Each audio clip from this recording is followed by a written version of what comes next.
남편과 둘이 볼 겁니다. 상황은 저는 아버지만 계시고 남편은 시부모님 두 분 다 얼마 전에 돌아가셨습니다. 동시에 돌아가신 것은 아니고 1년 텀으로 결혼 10년 되었고 10년 동안 저희 아버지가 소득이 크게 없고 노후 준비가 안 되어서 한 달에 30만 원씩 용돈과 행사 때 용돈 드렸습니다. 실질적으로 저희 오빠가 모시고 삽니다. 시부모님들은 돌아가시기 전까지 한 달 벌어서 한 달 사실 수 있으셔서 용돈은 행사 때 만들였습니다. 문제가 된 것은 남편의 결혼 안 한 시누이가 있는데 10년째 공무원 준비를 하고 있고 그 뒷바라지를 시부모님이 해주시다가 얼마 전에 돌아가셨고 유산은 사시던 투룸 하나인데 이건 두 남매가 나중에 50대 50으로 갖기로 했지만 시누이가 지금 백수인 이상 죽을 때까지 그 집에 살 것 같습니다. 지방이라 1억밖에 안 합니다. 이제 10년째 공무원 준비인 시누이는 소득이 아예 없습니다. 나이는 34살입니다. 10년째 공무원 준비인 이유는 열심히 하지도 않고 여행 다니고 옷 사는 것이 취미이기 때문입니다. 남편은 시누이를 도와주고 싶어 합니다. 그렇게 애틋한 남매 사이는 아니었지만 부모님이 갑자기 다 돌아가셔서 불쌍한 가봅니다. 2년 정도만 공부 도와주고 다시는 도와주지 않는다고 합니다. 그 이후에는 자기도 나 몰라 할 것이라고 합니다. 그 다음부터는 대화입니다. 저 신우공부와 생활비를 우리가 왜 도와줘야 하는데? 34살까지 아르바이트 한 번도 하지도 않았고 공부도 열심히 하지 않은 거 사실이잖아. 그리고 얼마나 주겠다는 건데? 남편 그렇다고 부모님 두 분 다 돌아가셨는데 모른 채 할 수 없잖아. 34살이긴 한데 아직 공부 중이라 수입이 없으니 당장 먹고는 살아야 하잖아. 월 70 정도는 주고 싶어. 2년까지만 도와줄게. 그때까지 시험 합격 못하면 알아서 살라고 할게. 생활비랑 공부하려면 최소 금액이 70은 필요하거든. 공과금에 등등. 저 본인이 아르바이트 하면서 공부해야지. 그리고 10년 동안 못 붙은 건 2년 더 해도 못 붙는다는 거야. 왜 거기다가 1,700만 원을 써야 해? 70만 원씩 2년 준다고 하면. 그리고 아가씨 자체가 공부하지도 않고 여행 다니기 급급한데 정말 100번 양보해서 열심히 공부하는 동생이라면 나도 주겠어. 인스타에 여행 사진 올리고 옷 사진 올리는 거 안 보여? 내 동생이면 가만히 안 뒀어. 남편 동생 욕하는 거 나 듣기 좋지 않아. 난 자기 가족들 뭐라고 한 적도 없는데. 그리고 아버님 용돈 10년간 30만 원씩 매달 드렸어? 그걸로 치면 3,600이 들었는데 우리 부모님께는 아예 안 드렸었고. 그리고 아버님 사시는 동안 앞으로도 쭉 30만 원의 행사 때 용돈에 아프시면 내가 모시고 살 건데. 이해 못 해주는 거야? 저 내가 만약 시부모님이 경제 능력 없으시거나 시누이가 아팠다면 나도 월 70씩 드렸을 거야 진짜로. 그런데 왜 사지 멀쩡한 34살이랑 74살 우리 아빠를 비교해?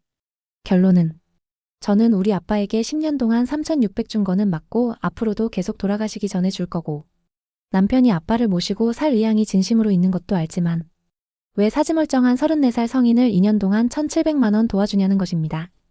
만약에 시부모님 생활비나 시누이가 아파서 생활비 줘야 한다면 주겠는데 사지멀쩡한 것도 모자라 공부도 안 하고 여행만 다니는 시누이에게 왜 1,700만 원을 주냐는 것입니다. 남편은 자기도 동생이 한심하다고 생각하지만 갑자기 부모님이 돌아가셔서 돈이 100원도 없는 애한테 아르바이트 하면서 공무원 준비 바로 하라고 매몰차게 못하겠다입니다. 그리고 본인은 아버님께 돈 10년간 드리는 것 한마디도 안 했고 자기 부모님은 돌아가셔서 앞으로 돈 들어갈 일이 0이고 아버님은 자기가 사위로서 더 연로해지시면 모시겠다고까지 했는데 시누이 1,700 도와줄 수 있다는 것입니다.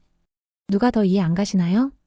참고로 저희 둘 다 맞벌이이고 초등아이 1명입니다. 소득은 부부 합산 세후 850밖에 벌지 못합니다. 둘이 소득 비슷합니다. 실제 850 버는데 거기서 저희 아버지 30 주고 시누이 70 주겠다는 것. 그리고 추가로 어떻게 하는 것이 공정한 거릴까요? 양쪽 집에. 한 가지 추가하면 시아버지 장례식을 마지막으로 치르고 수중에 돈 100원도 없어서 부조금 들어온 것 중 300만 원 긴급으로 주었습니다. 즉 총 2,000 주는 것입니다. 추가. 쓰다 보니 화가 나서 이 얘기 꼭 해야겠습니다. 시아버지 돌아가시면서 부조금 들어왔고 이거저거 돈 다 내니까 300 수중에 남았습니다. 시아버지 병원비 장례비 등등 돈이 많아 나갔었습니다. 300 남은 거 지금 당장 쌀 돈도 없다고 하니 신우 긴급 생활비로 줬습니다. 그런데 한 달 뒤에 친구들과 일본 여행 갔습니다. 이런 신우에게 제가 아무리 저희 아빠 돈 줬다고 해도 똑같이 돈을 줄 수가 있습니까? 추추가 1. 댓글에 아빠가 64살부터 30만 원씩 받은 게 더 문제라고 하는데 그럼 30년 넘게 일하면서 오빠랑 저 키워주셨고 몸이 아파서 일을 그만두신 분한테 그럼 일하라고 등 떠밀어요? 그리고 오빠가 아빠 부양하고 있는데 저는 오빠가 부양하던 말던 돈 안 줘요? 어떻게 30년 넘게 일하고 몸 아파 일 그만둔 사람이랑 10년 동안 놀면서 알바는 하루도 안 해본 신우랑 비교를 해요? 그리고 아빠가 30년 넘게 일했어도 사업으로 진 부채 갚고 오빠랑 저 키우느라 노후 준비 못한 걸 뭐 다리가 없냐 손이 없냐 타령을 해요? 신우랑 비교 자체가 되냐고요. 2. 누누이 말했지만 시부모님이 아프시거나 신우가 아팠다면 70이 아니라 우리 집에 살라고 했을 것이고 이 얘기는 남편도 알고 있습니다. 제가 진짜로 그럴 것이라는 걸. 그런데 왜 사지 멀쩡하고 일하기 싫어서 여행 다니고 예쁜 옷 사서 인스타에 자랑하는 신우이에게 돈을 주나요? 예전부터 용돈도 주고 남편은 공부하라고 200 이상은 줬는데 왜 자꾸 돈을 달라고 하냐고요. 오빠가 준다고 해도 본인이 양심이 있으면 그 지방집 팔고 원룸으로 이사가고 나머지 돈으로 살면 되지 그 집 좋다고 죽어도 안 팔고 투룸에서 살겠다고 하는데 거기다가 돈까지 줍니까?